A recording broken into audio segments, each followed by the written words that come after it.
யாரு மேல யாரு கீழே அப்படின்ற பாகுபாடெல்லாம் எப்போ நம்ம பார்க்க போறதே இல்லை. நம்மளை பொறுத்த வரைக்கும் நம்ம எல்லாருமே ஒண்ணுதான், நம்ம எல்லாருமே சமம் தான். அதனால என் நெஞ்சில் கொடி இருக்கும்.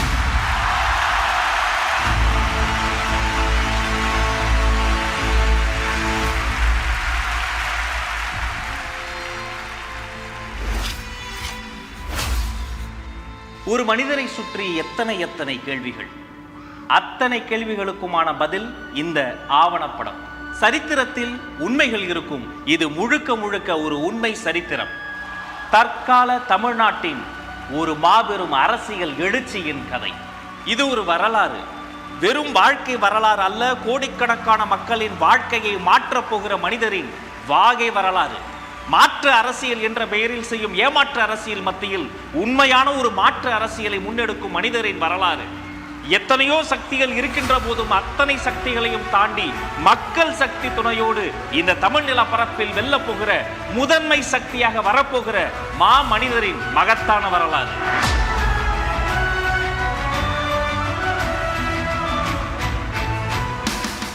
தளபதியின் பயணம் இன்று நேற்று தொடங்கியது கிடையாதுங்க. அவருடைய வாழ்க்கை என்பதே தனி வரலாறு. அத்தனை சுலபத்தில் ஒரு ரசிகர் மன்றத்தை யாராலும் தொடங்க முடியாது. இந்த மண்ணுக்கும் மக்களுக்கும் யாராவது சேவை செய்தால்தான் இளைய தளபதி விஜய் ரசிகர் மன்றம் என்ற போர்டையே வைக்க முடியும் என்பது எழுதப்படாத விதி. அன்னதானம், இரத்த தானம், இலவச நோட்டு புத்தகம் தருவதுன்னு போட்டி போட்டு சேவைகள் செய்தவர்கள் தளபதியின் ரசிகர்கள். 90களின் பிற்பகுதியில் ரசிகர் மன்றங்கள் தொடங்கி ரசிகர் மன்றங்களை நற்பணி மன்றங்களாக மாற்றி நற்பணி மன்றங்களை நற்பணி இயக்கமாக மாற்றி காட்டிய மாஸ்டரின் பெயர்தான் தளபதி. எல்லோரும் பிறந்த நாள் அன்று கோயிலுக்கு போவார்கள். தளபதியோ மருத்துவமனைக்கு போய்விடுவார். சென்னை அரசு மருத்துவமனையில் ஒவ்வொரு வருஷமும் அவர் பிறந்த நாள் அன்று பிறக்கின்ற குழந்தைகளுக்கு தங்க மோதிரத்தை பரிசாக தருவார் தளபதி. தலைநகரத்தில் தளபதி தருவார். தமிழ்நாடு முழுக்க அவரது ரசிகர்கள் தருவார்கள். அந்த தங்கம் அந்த குழந்தையின் வீட்டில் அப்படியே தங்கும். அதனால்தான் அது தங்கம். மன்றத்தின் சார்பில் பல ஊர்களில் இலவச மருத்துவ முகாம்கள் நடத்தினார்கள். சாதி, மதம், இனம் என யாரையும் பிரித்து பார்க்காத தளபதியின் ரசிகர்கள் இரத்த தானத்தை கொடுத்து கொண்டே இருந்தார்கள். தென்னிந்தியா முழுக்க யாருக்கு எப்போது எங்கு ரத்தம் தேவைப்பட்டாலும் உடனே அவர்கள் அலைபேசியில் அழைக்கும் இடமாக தளபதியின் ரசிகர் மன்றங்கள் தான் இருந்தன. ஒன்றை இரண்டாக்கும் கத்திரிக்கோலை எல்லோரும் தள்ளி வைப்பார்கள். இரண்டை ஒன்றாக்கும் ஊசியை நெஞ்சுக்கு பக்கத்தில் குத்தி வைப்பார்கள்.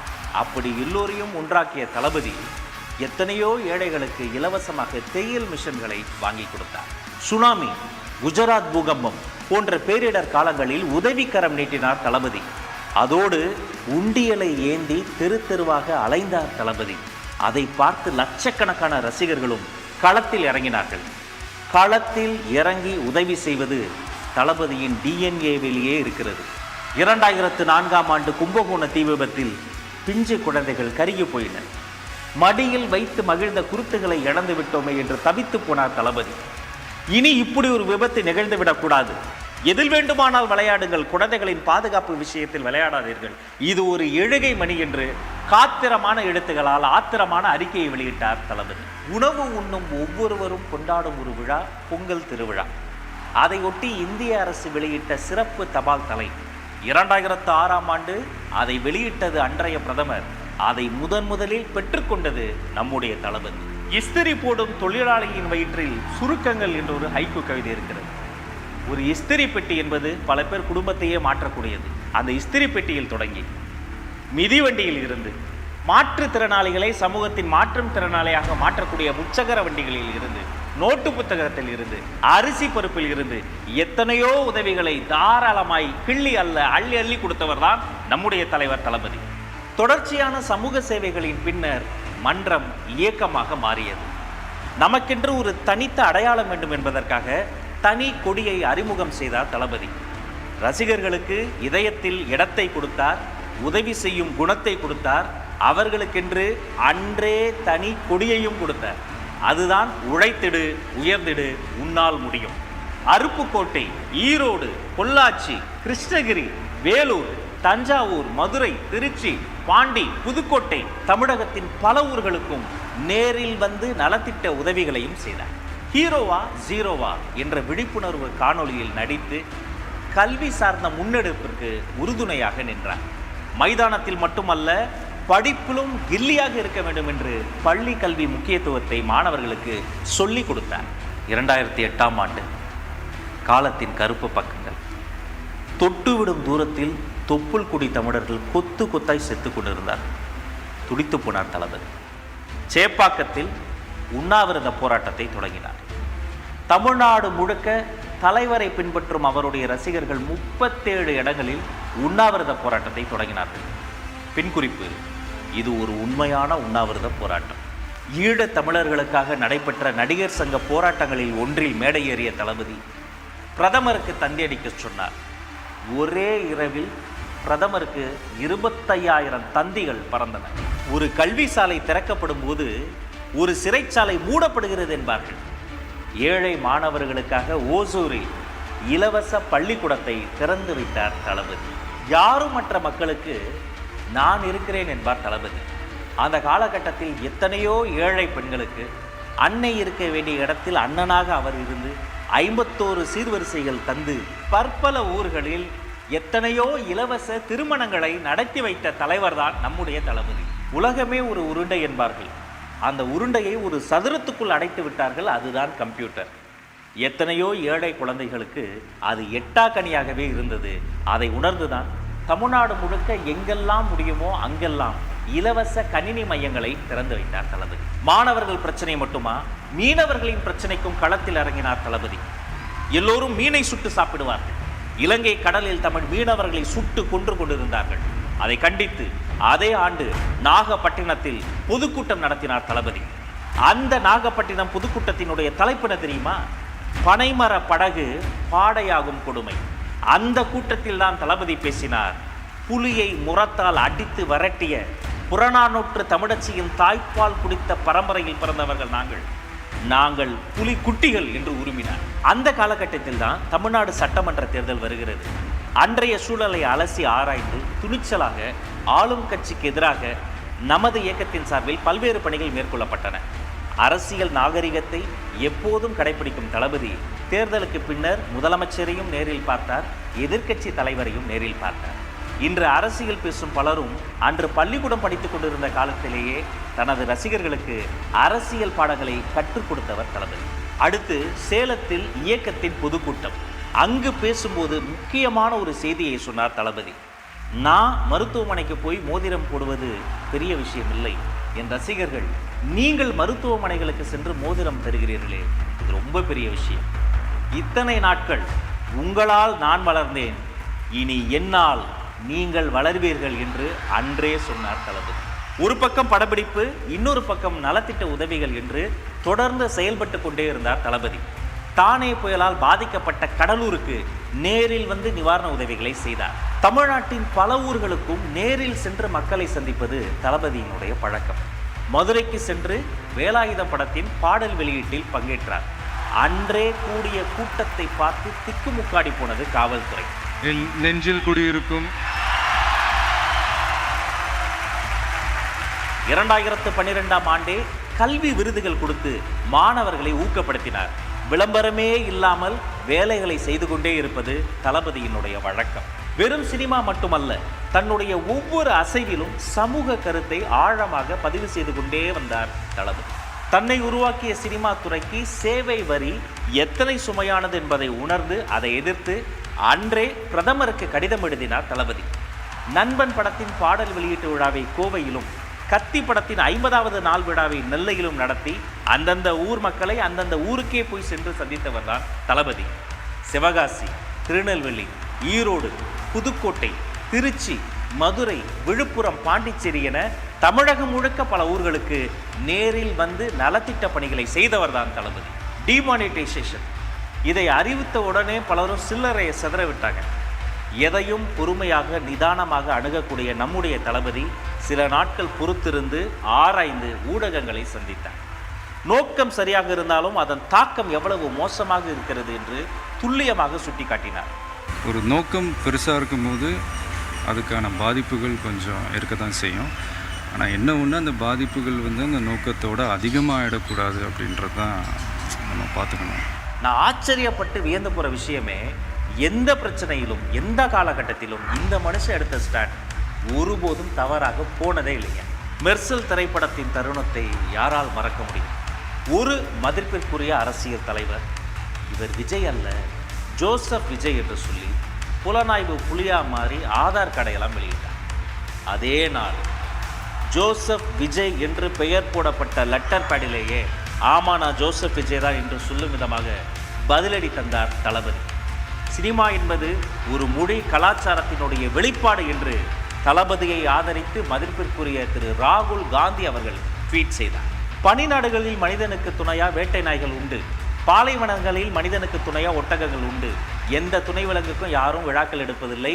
உழவுக்கு துணையா இருக்கிற மாட்டுக்கும் சேர்த்து மாட்டுப் பொங்கல் கொண்டாடக்கூடியது தமிழினம். அந்த மாட்டுக்கு நீதி கேட்டு மனிதர்கள் போராடியது தான் 2017 ஜல்லிக்கட்டு போராட்டம்.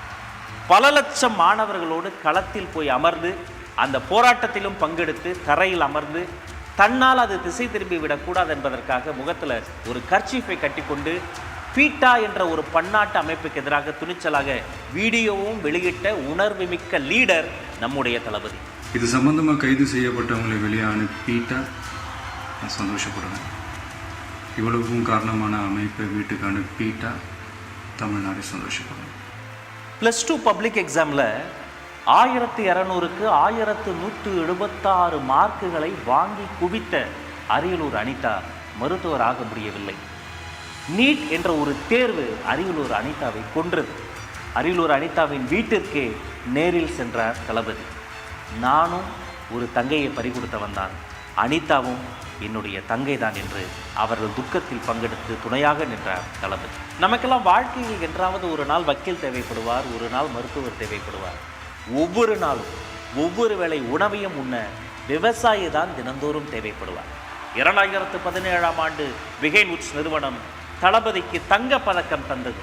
அந்த தங்கப்பதக்க மேடையில் கூட தன்னை பற்றி பேசாது இந்த மண்ணை காக்கும் விவசாயிகள் குறித்து பேசினார் தலைவர். நம்ம எல்லாருமே நல்லா இருக்கணும்னு நினைக்கிறவங்க நல்லா இல்லைங்க, விவசாயிங்க. இந்தியா இந்த வல்லரசு ஆகணும், அதாகணும், இதாகணுன்றதெல்லாம் கூட அப்புறங்க. முதல்ல விவசாயிங்க நல்லா வாழ்கிற அரசாக மாறணும். 2018ஆம் ஆண்டு தூத்துக்குடியில் ஒரு ஆலைக்கு எதிராக அப்பாவி தமிழர்கள் 100 நாட்கள் போராடினார்கள். சொத்து சுகத்திற்காக போராடவில்லை, சுத்தமான காற்றுக்காகவும் நிலத்தடி தண்ணீருக்காகவும் போராடினார்கள். 100வது நாள் நீதி கிடைக்கும் என்று அவர்கள் போன இடத்தில் அநீதி கிடைத்தது. தங்கை ஸ்னோலின் உட்பட பலரும் சுடப்பட்டு இறந்தார்கள். இறந்தவர்களின் வீட்டிற்கு பைக்கில் நள்ளிரவில் சென்று அவர்கள் வீட்டின் தரையில் அமர்ந்து உங்களுக்கு நான் இருக்கிறேன் என்று அவர்கள் துக்கத்தில் பங்கெடுத்தார் தளபதி. கஜா புயல் வந்து இந்த மண்ணின் மக்கள் பாதிக்கப்பட்ட போது மன்ற பொறுப்பாளர்களுக்கு நேரடியாக நிதி கொடுத்து நேரடியாக அந்த மக்களுக்கு போய் உதவி செய்ய சொன்னவர் தான் தளபதி. கடவுள் வாழ்வது எங்கே? சக மனிதன் மீது நாம் காட்டக்கூடிய கருணையில் வாழ்கிறார். 2019ஆம் ஆண்டு சர்க்கார் பட பாடல் வெளியீட்டு விழா. அந்த மேடையில் தளபதி பேசியது தலைப்பு செய்தியாய் மாறியது. முதலமைச்சரானா நீங்க என்ன பண்ணுவீங்க? நிஜத்தில் முதலமைச்சராக நடிக்க மாட்டேன். டிஜிட்டல் பேனர் சரிந்து விழுந்து சுபஸ்ரீ என்ற மாணவி அகால மரணம் அடைந்தார். பிகில் திரைப்படத்தின் பாடல் வெளியீட்டு விழாவில் இதை சுட்டிக்காட்டி பேசி கவனக்குறைவாக இருக்கக்கூடாது என்பதை துணிச்சலாக பேசி தன்னுடைய படவிழா மேடைகளை கூட சமூக பிரச்சனைகளின் மீது வெளிச்சம் வீசும் சமூக மேடைகளாக மாற்றி காட்டியவர் தான் தளபதி. சுபஸ்ரீயோட அந்த இழப்பு இல்லை, இந்த நேரத்தில் அவங்களுடைய பேரண்ட்ஸுக்கும் அவங்களுடைய ஃபேமிலிக்கும் என்னுடைய ஆறுதலையும் வருத்தத்தையும் தெரிவிச்சுக்கிறேன். அடுத்த ஆண்டு நெய்வேலியில் முறைப்படி அனுமதி வாங்கி படப்பிடிப்பு நடந்து கொண்டிருக்கிறது. அந்த படப்பிடிப்பை நிறுத்த வேண்டுமென 10 பேர் சேர்ந்து எதிர்ப்பு தெரிவித்து போராடினார்கள். தளபதியை எதிர்த்து 10 பேர் வந்தால் ஆதரித்து எத்தனை பேர் வருவார்கள்னு தெரியும்ல.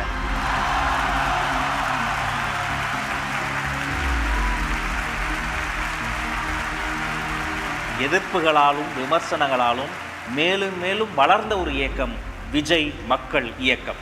அடுத்து கொடிய கொரோனா பேரிடர் காலம் வந்தது. 1,30,00,000 ரூபாயை நன்கொடையாக வாரி வழங்கினார் தளபதி. பின்பு கேரளா பெரும் மழை புயலில் வெள்ளத்தில் மிதந்தது.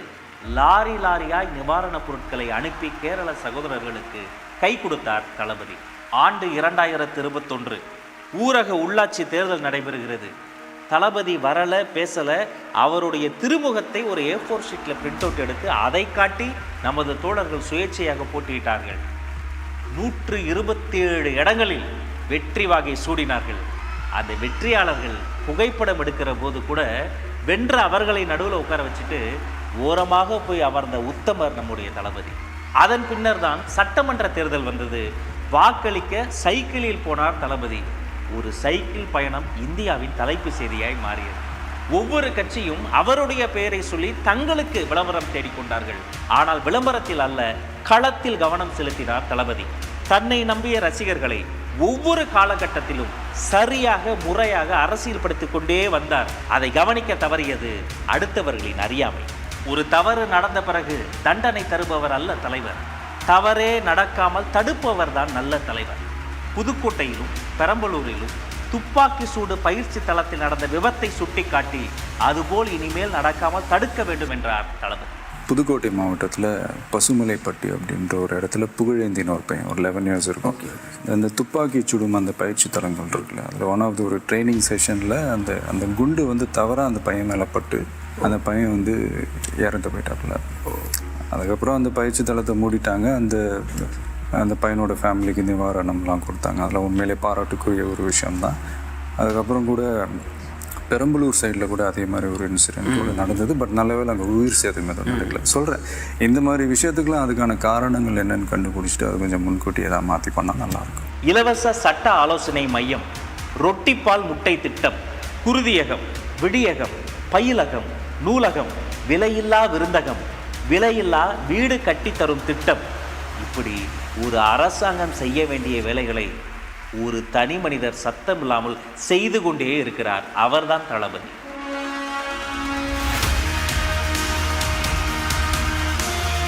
மாணவர்களுக்கு கல்வி விருதுகள் கொடுப்பதற்காக உலகத்திலேயே ஒரு தலைவர் 14 மணி நேரம் தொடர்ச்சியாக நின்றார் என்றால் அதுதான் தளபதி. குழந்தைகளோடு குழந்தையாகவே மாறிப்போனார் தளபதி. நல்ல மதிப்பெண் வாங்கினா அவரை நேரில் பார்த்து தொட்டு பரிசு வாங்க முடியும் என்ற நம்பிக்கையை விதைத்தவர் தளபதி. அவர் யாரோ தலைவர் கிடையாது, எங்க அண்ணன், நம்ம தளபதி என்று குழந்தைகள் கொண்டாடினார்கள். நீ படிக்கவே கூடாது என்று நாங்குநேரியில் ஒரு மாணவனின் கைகள் வெட்டப்பட்டனவே, அந்த வெட்டப்பட்ட கைகளை நேரில் வரவழைத்து பரிசு கொடுத்து, தம்பி நீ இன்னும் படி, பெரியாரை படி, அம்பேத்கரை படி என்று மாணவர்களை நல்வழிப்படுத்துகிற தலைவர் நம்முடைய தளபதி. நெல்லை மாவட்டமே மழை வெள்ளத்தில் மூழ்கிய போது அங்கு நேரில் சென்று நிவாரண பணிகள் செய்தார் தளபதி. ஒரு பக்கம் நெல்லை மாவட்டம் மழை வெள்ளத்தில் மூழ்கியது, இன்னொரு பக்கம் தளபதி மக்களின் அன்பு வெள்ளத்தில் மூழ்கினார். இப்படி நீண்ட நெடிய காலம் சமூக சேவை செய்து அரசியல் களத்தில் பயணம் செய்து தன் தொண்டர்களை பக்குவப்படுத்தி அவர்களை இன்னும் பலப்படுத்தி தன்னுடைய உச்சத்தில் இருந்த ஒரு இடத்தை தாண்டி மக்களுக்கு நல்லது செய்ய வேண்டும் என்பதற்காக தளபதி விஜய் களத்தில் குதித்த நாள் பிப்ரவரி 2, 2024 விஜய் மக்கள் இயக்கம் தமிழக வெற்றி கழகமாக உருமாறியது. பொதுக்குழு செயற்குழு கூடி பேசி புதிய கட்சியாக, புதிய சக்தியாக இந்தியாவில் பதிவு செய்யப்பட்டது. இணையமே ஸ்தம்பித்து போகின்ற வகையில் இளைஞர்களும் குடும்ப தலைவிகளும் பெண்களும் தமிழக வெற்றி கழகத்தில் தங்களை உறுப்பினர்களாக சேர்த்து கொண்டார்கள். உலகமே ஆவலோடு எதிர்பார்த்து காத்திருந்த தமிழக வெற்றி கழகத்தின் கட்சி கொடியை தளபதி அறிமுகம் செய்தார். வாகைப்பூ சூடி இரட்டை போர் யானைகள் கம்பீரமாக நிற்கும் தாவேகா கொடியை ஒரு குழந்தையை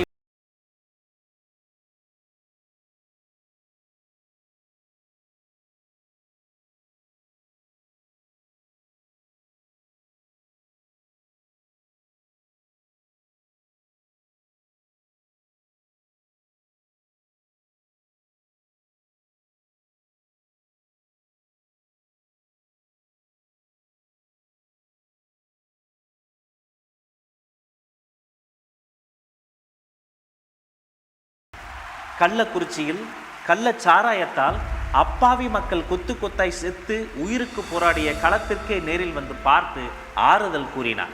சிங்கத்தின் குகைக்கே சென்று சிங்கத்தை சந்திப்பதைப் போல தந்தை பெரியாரின் பிறந்த நாள் அன்று பெரியார் திடலுக்கே சத்தமில்லாமல் சென்று பெரியார் சிலைக்கு மரியாதை செய்தார் தளபதி.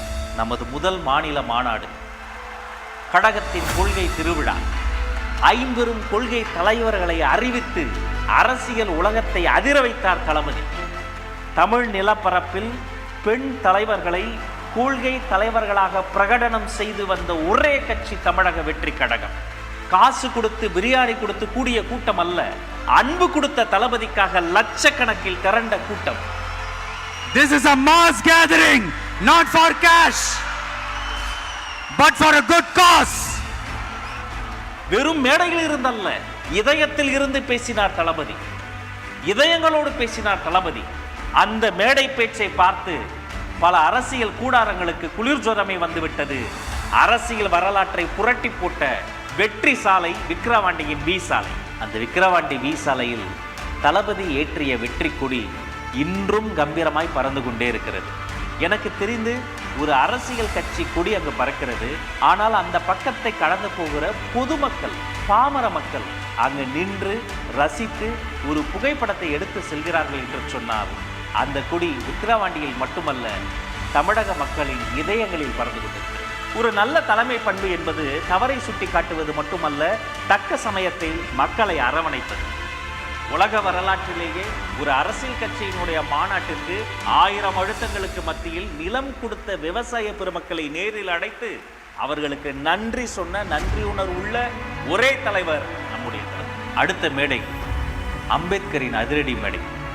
எல்லோருக்கும் அம்பேத்கர் புத்தக வெளியீட்டு விழாவில் தளபதி மேடை ஏறினார். மணிப்பூரின் கொடுமைகளை குறித்தும் இந்த மனிதர் பேசினார். வேங்கை வயல் என்னும் வேதனை வயலை குறித்தும் இந்த மனிதர் பேசினார். ஒன்றிய அரசுக்கு எதிராகவும் தமிழ்நாடு அரசுக்கு எதிராகவும் சமூக நீதியை பேசினார். இன்னைக்கு மணிப்பூர்ல என்ன நடக்குதுன்னு நம்ம எல்லாருக்குமே தெரியும். சரி, அங்கதான் அந்த அரசு அப்படி இருக்குன்னா இங்க இருக்கிற அரசு எப்படி இருக்கு? இங்க நம்ம தமிழ்நாட்டுல வேங்கை வயல்னு ஒரு ஊர்ல என்ன நடந்துச்சுன்னு நம்ம எல்லாருக்குமே தெரியும். சமூக நீதி பேசுற இங்க இருக்கிற அரசு அதுக்கு எந்த விதமான ஒரு நடவடிக்கை எடுத்த மாதிரியே எனக்கு தெரியலையே. நீங்க உங்களோட சுயநலனுக்காக பல வழிகளில் பாதுகாத்து வரும் உங்கள் கூட்டணி கணக்குகள் அனைத்தும் 2026 மக்களை மைனஸ் ஆக்கி விடுவார்கள்.